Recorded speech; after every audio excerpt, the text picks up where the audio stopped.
नमस्कार, capital TV देख रहे हैं आप। मैं हूं आपके साथ पूजा।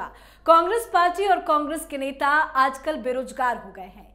कोई काम धाम तो है नहीं, ऐसे में वो पढ़ने लिखने का काम कर रहे हैं, लेकिन इस पढ़ाई और लिखाई में भी अपना सेकुलर ज्ञान दे रहे हैं। ऐसे ही एक वरिष्ठ कांग्रेस नेता है सलमान खुर्शीद, जिन्होंने कुछ दिन पहले एक किताब लिखी। उनकी ही तरह अब ये इनकी किताब भी विवादों के घेरे में है। देखिए रिपोर्ट। ये है कांग्रेस के वरिष्ठ नेता सलमान खुर्शीद, जो वरिष्ठ नेता के साथ साथ कनिष्ठ वकील भी हैं, जो कभी कांग्रेस की सरकार में केंद्रीय मंत्री हुआ करते थे, लेकिन अब बीजेपी की सरकार है और पिछले 7 वर्षों से बेरोजगार हैं। ऐसे में जब अयोध्या मामले पर सुप्रीम कोर्ट का फैसला आया तो उनकी बेरोजगारी बाहर आ गई, साथ ही दर्द से भी बिलबिला उठे।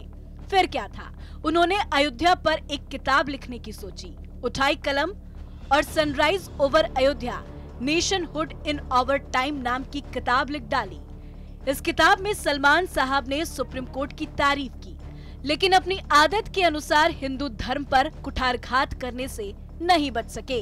अपनी इस नई नवेली किताब में सलमान खुर्शीद ने हिंदुत्व की तुलना ISI से और बोको हरम जैसे आतंकी संगठनों से की है। सलमान खुर्शीद ने कहा कि हिंदुत्व साधु संतों के सनातन और प्राचीन हिंदू धर्म को किनारे लगा रहा है, जो कि हर तरीके से ISIS और बोको हरम जैसे जिहादी इस्लामी संगठनों जैसा है। इसकी वजह पूछे जाने पर सलमान ने कहा, हिंदू धर्म बहुत उच्च स्तर का धर्म है। इसके लिए गांधी जी ने जो प्रेरणा दी, उससे बढ़कर कोई प्रेरणा नहीं हो सकती। कोई नया लेबल लगा ले तो उसे मैं क्या मानूं? यही नहीं, सलमान खुर्शीद ने सुप्रीम कोर्ट के फैसले पर कहा कि ये किसी की हार या जीत नहीं है। यही नहीं, सलमान खुर्शीद हिंदुओं के साथ साथ उन नेताओं पर भी निशाना साध गए जो आजकल G23 के सदस्य हैं। उन्होंने लिखा कि उनकी पार्टी यानी कांग्रेस के कुछ नेता ये मानते हैं कि कांग्रेस सिर्फ अल्पसंख्यक समर्थक पार्टी बनकर रह गई है। इस पर उनका नजरिया बदलना चाहिए। लोग ये समझते थे कि ये 100 साल लगेंगे इस फैसले को आने में, और फिर ये लगा कि तो बहुत जल्दी फैसला आने वाला है। खैर, जो भी है, फैसला आ गया। फैसला आया, उसको पढ़ा, 1500 पेजेस का फैसला है, उसको पढ़ा, समझने की कोशिश करी, फिर से पढ़ा, फिर समझने की कोशिश की।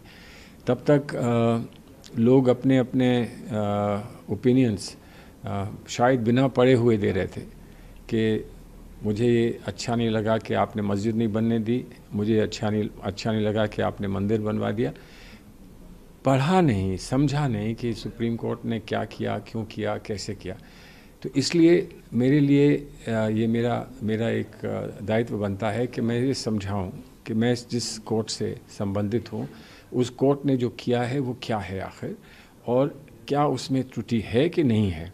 और मैंने माना कि ये एक अच्छा फैसला है, एक बहुत अच्छा जजमेंट है, और आज के हालात हमारे देश में हैं, उनमें मरहम लगाने का एक रास्ता है।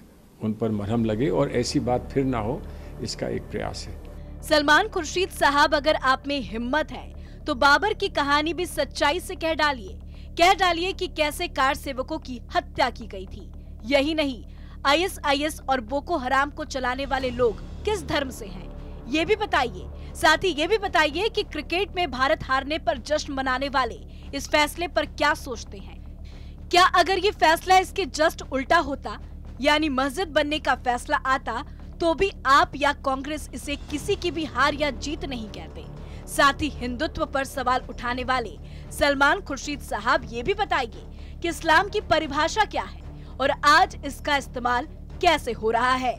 यूपी समेत 5 राज्यों में चुनाव है, और ऐसे में सलमान खुर्शीद की ये किताब नीति अब आप समझ गए होंगे ना, क्योंकि मुद्दा बड़ा है। और सलमान खुर्शीद मुस्लिमों को अयोध्या कांड याद दिलाकर क्या साधना चाह रहे हैं, ये आपको अच्छे से पता है। ये है सेकुलर लोग और ये है इनकी असली पहचान। इस खबर में फिलहाल इतना ही। तमाम खबरों के लिए देखते रहिए कैपिटल टीवी। नमस्कार।